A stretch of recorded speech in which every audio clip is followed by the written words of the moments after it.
Ito ay apat na battery Lodi, 12 volts 25 ampere. Para sa e-bike to, yung tatlo lang yung gulong. Kayang-kaya niya na to. Yan. Ang connection nito pala Lodi sa e-bike na yon ay in series. Kaya yung 12 na kada isang battery ay magpa-plus-plus yon sa apat. Kaya magiging 48 volts yon. Yung magiging voltahe ng e-bike. Pero 25 ampere pa rin. Kasi nga series yung gagawin doon. Ang series pagka pinagsama-sama mo, voltahe ang tataas, pero yung ampere ay same ampere pa rin kung ano yung ampere ng kada isang battery. Pero kung ang battery naman ay pinagsama-sama mo in parallel, yung voltahe niya ay ganun pa rin, yung ampere naman ang tataas. Kaya kung parallel yan, 12 voltahe ka pa rin na meron ka pa ring plus ang kada isang ampere. Ibig sabihin, kung halimbawa 25, 25, 25, pag samasamahin yun ay magiging 100 ampere na yun. Meron kang 12 voltahe na 100 ampere in parallel. Malakas yung ulan. Ayan, medyo malakas lang yung ulan dito Lodi, na pag-abutan tayo ng malakas na ulan ngayon.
Bali ito na yung pinaka-simple na palitan ng battery na mga e-bike kasi nga isa-isang battery cell na yung ginagamit nila. Kumpara sa mga e-bike na yung single o yung dalawa yung gulong, yung two wheels ibig kong sabihin. Kasi yung mga ibang e-bike na mga ganon, bali gumagamit sila ng 18650 battery o kaya yung mga malaki, pinag-series yun. Tapos naka-enclosure yun, nakabalot siya ng electrical tape o yung ginagamit sa pang-electric yung pinambabalot doon na papel o plastic na kailangan mo ng o shrinkable plastic yun ginagamit nila, ibig kong sabihin. Ito pinaka basic na lang, kailangan mo lang alamin yung mga wirings nito. Ayan ito, kasi may jumper wire siya. Ayan o, ito yung jumper wire nya para mag-connecta dito sa isang battery. Iko-connecta niya rin dito. In series pa rin kaya huwag kayo mawawala doon sa timing na yon. Kasi kung mabaliktad kayo ng kabit, kahit din dito man, ito yung main main out. Ito yung sasaksak doon sa mismong e-bike. Tapos may nakalabas pa ata doon na charging. Ewan ko kung dito kina-charge. Wala kasi dito yung e-bike dinala lang to. Diyan na rin siguro yung charging niya. Kaya kailangan makuha nyo rin kung nasaan yung positive at negative dyan. Ako, naglagay na ako ng sinyal dyan Ayan. Kung makikita nyo dito, ayan naglagay na ako ng positive dito, negative. Ibig sabihin, ito yung positive out, ito yung negative. Ayan. Ito wala to. Sa ground lang to Sa mga electrical, sa mga AC, ginagamit yan. Pero sa DC, ito lang. Positive at negative. Okay?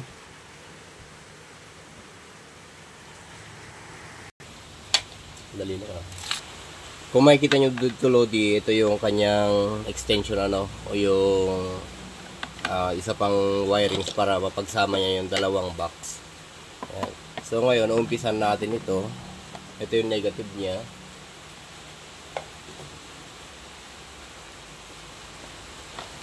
Dito natin lalagay yan.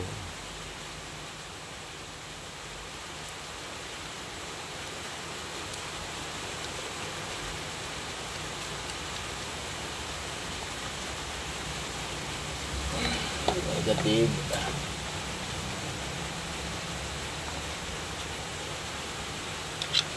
Ito naman yung positive.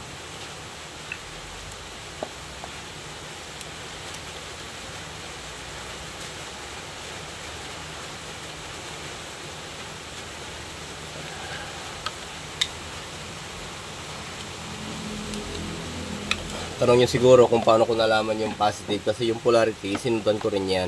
Bago ko tanggalin yung lumang battery, tinignan ko rin kung anong color code niya. Yung orange ay ginamit para sa positive at yung black ay ginamit para sa negative.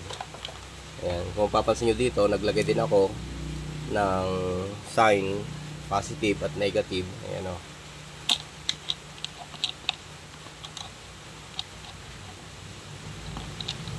Kasi sinundan ko rin yan. Ayan o. Nakasunod din siya. Positive. Andito yung ating positive. Okay. So, buo na yung isang battery. Ngayon naman, dito naman tayo. Ito siya. Ito rin yung positive nung isang box. Ito rin yung negative. Ganyan lang din. Ayan.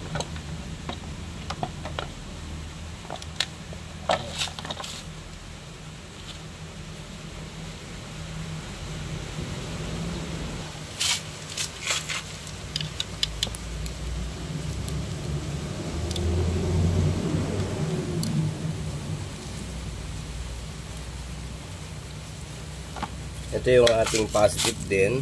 Ayan. Kailangan mahigpit yan, loads, para hindi mag-loose. Kasi pagka maluwag tong mga to, mag-iinit yan eh. Maapektuhan yung wire. Ito naman yung ating negative. Napakadaling sundan yan, Lodi. Sa mga may e-bike na ginagamit, ito yung pinaka simple, kasi nga ituturnilyo na lang, susundan nyo na lang yung connection o wiring.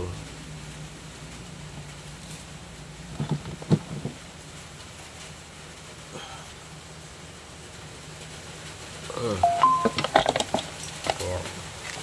Pag nailagay nyo yung nandito, sumunod naman na ito. Ito yung ating harness na magkukonekta sa isang box. Yung ito.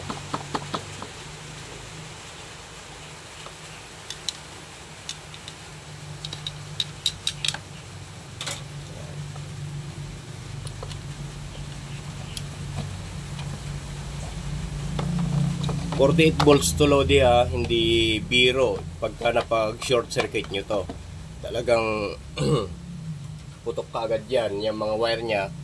Pagka may napag short circuit kayo dyan, puputok yan.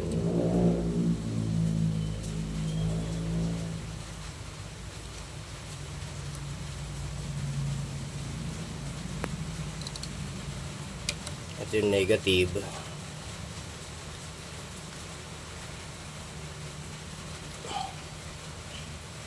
Pagtatanong siguro kayo kung bakit 25 ampere lang yung nilagay ng battery. Plan kasi yan, Lodi. Planning din niya na lagyan ng solar panel. Kaya kahit mababa na lang yung ampere ng battery na gagamitin, may mga gamit naman siya kung oras na tirik yung araw.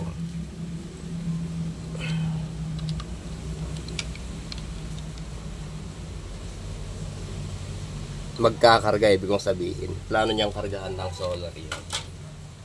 And kung napansin nyo, ay napakadali lang natin nilagay. Nilagay lang natin yung mga tornilyo, sinundan lang natin yung color code.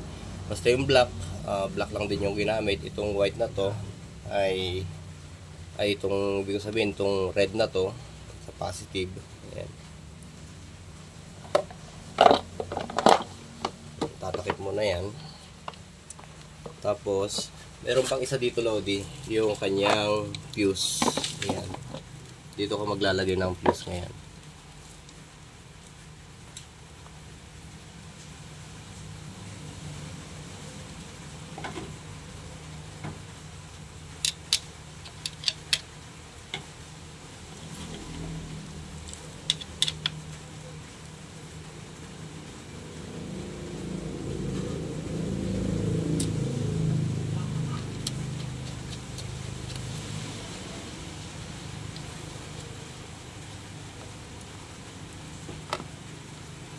Importante din yung fuse na yan para kung sakaling mayroong maganap na short circuit sa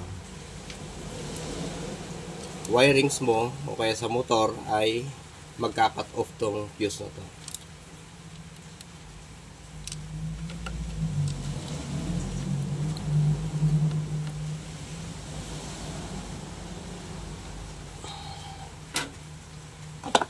Ayan siya, Lodi.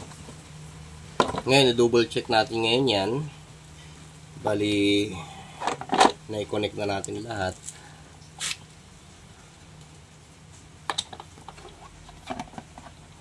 Ayan. Ito yung ating positive. Pag sinaksak natin to, dapat negative to. Ayan. Ito naman yung ating negative. Dapat maging positive to. Ayan, tama nga naman.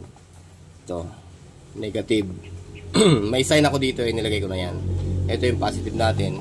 Ibig sabihin yan, yan yung positive na yan ay yan yung unang positive natin sa battery. Ayan, positive, negative, positive, negative. Ayan, ganyan ang series. Ito siya ngayon. Ito yung negative. Tapos, kailangan yung negative na yan ay mapunta sa positive. Tapos, kung mapapansin nyo dito sa isang box, sa positive tayo kanina. Ayan, ayan yung positive. Oh. Positive. Kailangan, yung positive na yan, papunta dito, ay mapunta sa negative. Tapos yung negative nito ay mapunta sa positive. Tapos andito na negative uli. Tapos doon na tayo sa main. Ayan na siya. Ito na siya. Main positive out 48 tsaka negative. Ayan. Pag sinaksak mo ito dito, ayan, yung output dito ay 48 volts na. Okay?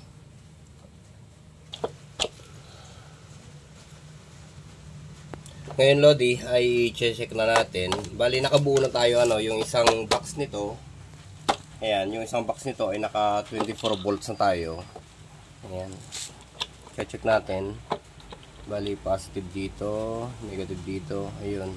Ito yung multi-tester natin. Kung mapapansin nyo dito ay halos sobra yung voltahe na nakuha natin. Ayan. Dahil nga full charge pa yung mga battery. Hindi lang siya 12 volts kundi may nag-exist na voltahe na sumobra. Hindi lang kaya nga sa battery naman pala, Lodi, kahit sabihin natin 12 volts kung nasobra natin o malakas na malakas yung battery, katsa-charge mga ganyan, sumosobra yan. Maaring 12.5, maaring kung minsan nagte-13 pa nga eh. Kaya ito, nakabuo na tayo dito sa isang box. Ito naman yung isasalubong natin ngayon. Ayan, kung mapapansin nyo dito ay walang peak yung multi-tester. Ayan, kasi nga hindi pa mag-activate to hanggat hindi pa nagdudugtong yung wire nito. May i-connect yan. Kung halimbawa mai-connect na natin to, yung battery, ito siya. Kinonnect na natin yan. Tapos yung ating output ay nandito. Ito na yung output natin ngayon. Andito yung sign natin na plus, andito yung sign natin na minus. Kaya dapat makabuo tayo dyan ng 48 volts. Kasi 24 plus 24 is 48 na yun. Okay. Ito na siya ngayon, Lodi. Ayan. Halos sumobra. Halos 50 yung basa natin sa multi-tester. Kasi nga full charge pa yung battery natin. Bagong-bago kasi yung battery. Kaya malakas na malakas. Ayan. Itong battery na dalawa na to. Ngayon, Lodi, ay pwede na nilang buhatin tong battery na to at ilagay sa U-box compartment. Tapos sasaksak nila yung motor ng o yung wirings service, anong tawag dito, service cord o power cord ng e-bike. Ayun, kung sisilindador nila, mag-activate na, tatakbo na yun. Ayan. So, okay na yun, Lodi. Napaka basic lang naman, Lodi. Basta yung apat na battery. Kung halimbawa, mag-umpisa ka dito, positive, negative. Ayan. Tapos yung dito, positive, negative. Ganon din sa kabila para mabuo mo siya na 24 volts dito sa isang box, 24 volts dito sa isang box. Ayun, hanggang sa makumpleto mo hanggang 48 volts. So, ganoon lamang, Lodi, ka simple. Sundan nyo lang yung wirings niya kung sakali man na kasi napaka basic na nito. Pero kung medyo maguguluhan kayo sa mga wirings, ayan, kahit sabihin nating basic yan, ay medyo mahirapan din kayo. Ayan, oh. Kasi nga, ang traditional na ginagawa natin sa mga baterya kung minsan pinag-i-relay yan para makuha natin yung series eh. Pero ito ay ganyan ang posisyon. Kaya kung hindi nyo mapag-isipang mabuti yan, lalo na sa mga nag-uumpisa, eh baka magkamali kayo, sumabog pa yung battery. Kaya yun lamang, Lodi. Sana may konting tips tayo dyan. Tapos yung okay na to, itutornilyo na lang. Ayan. Ngayon, tatakbo na naman yung kanilang e-bike. So hanggang dito muna siguro, Lodi. At pinakita ko lang sa inyo na yung mga battery ng e-bike na trike, yung tatlo yung gulong to eh. Ayan, ay 48 volts yung kanyang power. Okay, so hanggang dito muna, Lodi. Magandang buhay.